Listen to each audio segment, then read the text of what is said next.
Welcome to this explainer.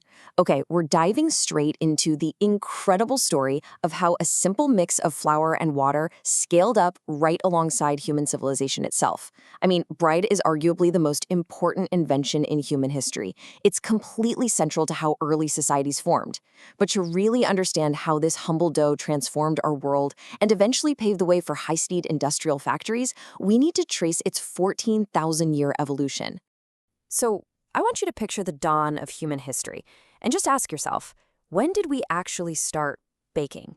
If you're thinking it happened when humans finally settled down to farm the land, well, you wouldn't be alone. It makes sense, right? But the archaeological record actually has a massive surprise for us.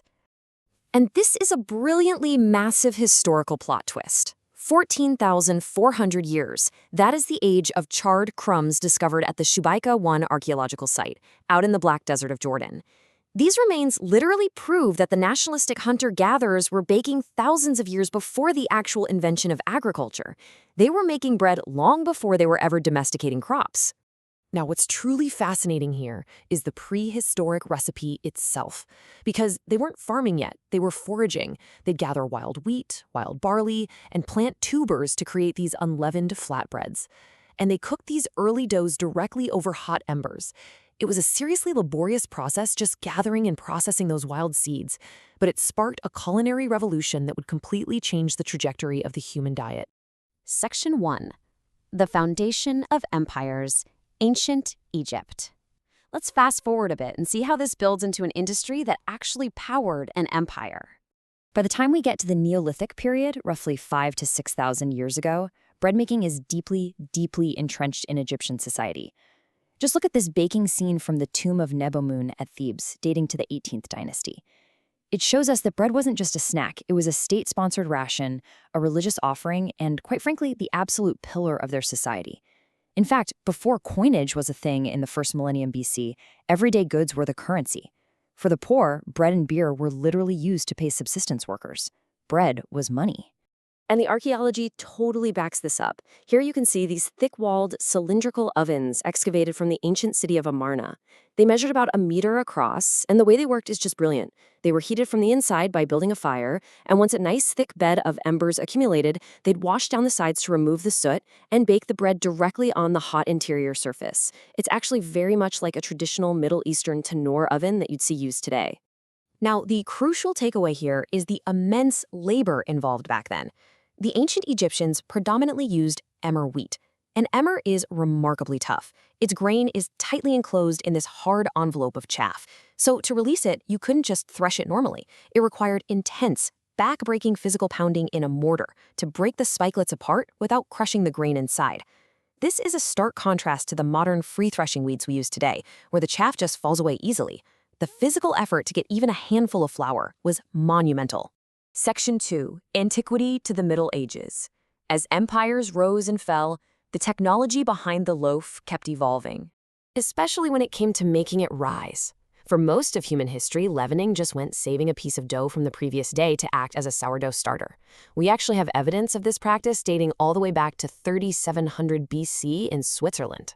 But as baking spread through the Roman Empire, the Roman author Pliny the Elder reported a pretty fascinating shift. Populations like the Gauls and Iberians started using the foam skimmed from beer, known as barm, to produce lighter bread. It wasn't actually until 1871 that purpose-cultured baker's yeast was introduced, completely revolutionizing the speed and consistency of baking. Okay, but how were they actually eating this bread? Well, long before the modern sandwich was a thing, your bread was actually your crockery. During the Middle Ages, meals were served on a thick, stale piece of doughy bread called a trencher, which absorbed all the delicious juices of your meal. And the best part, if you were still hungry after finishing your meat and veggies, you simply ate your own plate. If you were full, the soaked trenchers were gathered up and given to the poor. Section 3. The Sliced Bread Revolution. Let's fast forward to the Industrial Age, where the quest for convenience permanently changed the game. Before 1928, you had to slice your own bread every single time you wanted a piece. An inventor named Otto Frederick Rohwedder wanted to fix this. He actually started designing a slicer in 1912, but his blueprints and original prototype were destroyed in a fire. Talk about a setback.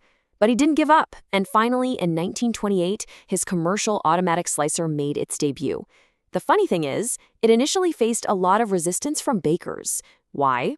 Because pre-sliced bread exposed way more surface area to the air, meaning the bread went stale way too fast. The hero who solved this stalling issue was a baker from St. Louis named Gustav Papendick.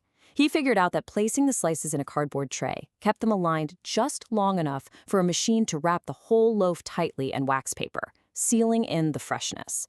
This led to a legendary 1930s marketing tagline, calling it the greatest forward step in the baking industry since bread was wrapped. Over time, that exact advertisement evolved into the hyperbole we all use today, the greatest thing since sliced bread. And the impact of this invention was staggering. Sliced bread made making sandwiches so incredibly effortless that bread consumption just skyrocketed. Because people were eating bread more frequently, the sales of jams and spreads shot right up alongside it. In fact, it became so heavily consumed that in 1943, the US government actually imposed a brief ban on sliced bread to conserve food reserves during World War II. I mean, the ban didn't last long, but it proves just how essential the pre-sliced loaf had become to everyday life.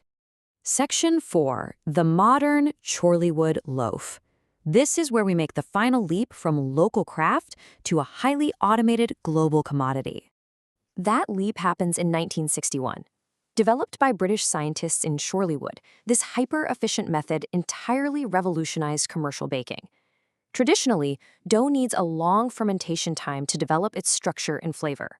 The Chorleywood process bypassed this entirely by employing intense, high-speed mechanical dough mixing.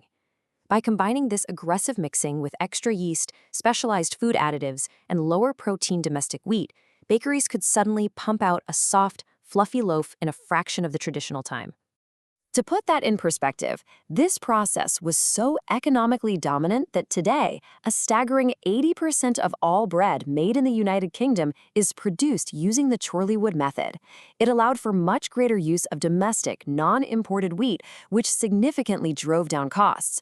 Because of this high-speed industrial process, UK bread is recognized as being among the absolute cheapest in the world today, and the method has spread globally to places like Australia and South Africa.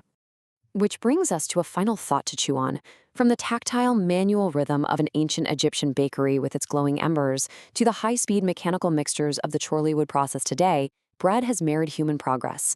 We've optimized it for unprecedented efficiency and unbeatable convenience. But looking at the 14,000-year history we've just explored together, we have to ask ourselves, in our relentless pursuit of speed and efficiency, what have we gained? And what traditional magic might we have sacrificed along the way?